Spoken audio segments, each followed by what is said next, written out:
Big boss Malayalam season 6 അഞ്ചാമത്തെ ആഴ്ച big boss വീട്ടിൽ 6 വൈൽഡ് കാർഡ് എൻട്രികൾ എത്തിയിരിക്കുന്നു. ഇതോടെ മത്സരത്തിന്റെ ഗതിയാകെ മാറിയിരിക്കുന്നു. ഇപ്പോൾ നിലവിൽ പരസ്പരം എതിർക്കുന്ന 2 മത്സരാർത്ഥികളായി വൈൽഡ് കാർഡിലൂടെ എത്തിയ നന്ദനയും ആദ്യ ദിവസം തന്നെ എത്തിയ ജാസ്മിനും മാറും എന്ന കാര്യത്തിൽ ഉറപ്പാണ്. വന്ന സമയം മുതൽ ഇതിനുള്ള കോപ്പുകൂട്ടൽ ആരംഭിച്ചിരുന്നുവെങ്കിലും ഇന്ന് ടാസ്ക് അവസാനിച്ചതോടെ ഇവർ തമ്മിൽ ശക്തമായ വാക്കേറ്റങ്ങൾ ഉണ്ടായി. ഇനി മുന്നോട്ടുള്ള ദിവസങ്ങളിലും ഇത് ആവർത്തിക്കും എന്ന് തന്നെ പ്രതീക്ഷിക്കാം.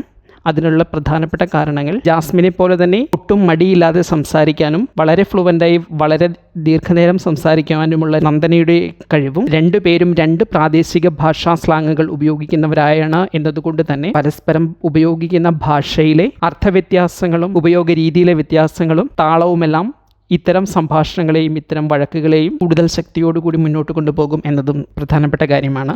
എന്നാൽ ഇതൊന്നുമല്ല, വരും ദിവസങ്ങളിൽ ഈ വഴക്കുകൾ വളരെ ശക്തിപ്പെടാനുള്ള ഒരു പ്രധാന കാരണം നന്ദന സ്വാഭാവികമായോ അല്ലെങ്കിൽ അറിഞ്ഞുകൊണ്ട് ഒരു സ്ട്രാറ്റജിയായോ ഉപയോഗിക്കുന്ന ഒരു കാര്യമാണ്. ജാസ്മിനുമായി എന്തെങ്കിലും കാര്യങ്ങൾ സംസാരിക്കുന്നെങ്കിൽ അതൊരു വഴക്കിൻ്റെ രീതിയിൽ പോകുകയും അല്ലെങ്കിൽ അതിൽ ശാന്തമായി സംസാരിക്കാൻ അല്ലെങ്കിൽ ഒരിടത്തിരുന്ന് സംസാരിക്കാൻ അവർ ഒരുമിച്ച് സമയം കണ്ടെത്താതിരിക്കുകയും അതേസമയം ഇതേ വിഷയങ്ങളെക്കുറിച്ച് തന്നെ കൂടുതൽ ക്ലാരിഫിക്കേഷനുകൾ നൽകാൻ വേണ്ടി ഗബ്രിയുമായി കൂടുതൽ നേരം സംസാരിക്കുകയും ഗബ്രിയുടെ അടുത്ത് സമയം ചെലവഴിക്കുകയും ചെയ്യുന്നത് തീർച്ചയായും ജാസ്മിനെ പ്രകോപിപ്പിക്കും. ഇത് ഇവർക്കിടയിൽ പുതിയ വിഷയങ്ങൾ ഉണ്ടാകാനും ഏതെങ്കിലും രീതിയിലൊക്കെ വിഷയങ്ങൾ കണ്ടെത്തി പരസ്പരം എതിർക്കാനുമുള്ള സാഹചര്യങ്ങൾ ഉണ്ടാകും. ഏതായാലും ഇവർ തമ്മിലുള്ള മത്സരം വരും ദിവസങ്ങളിൽ ഏത് രീതിയിൽ മുന്നോട്ട് പോകുമെന്ന് കണ്ടറിയുക തന്നെ ചെയ്യാം.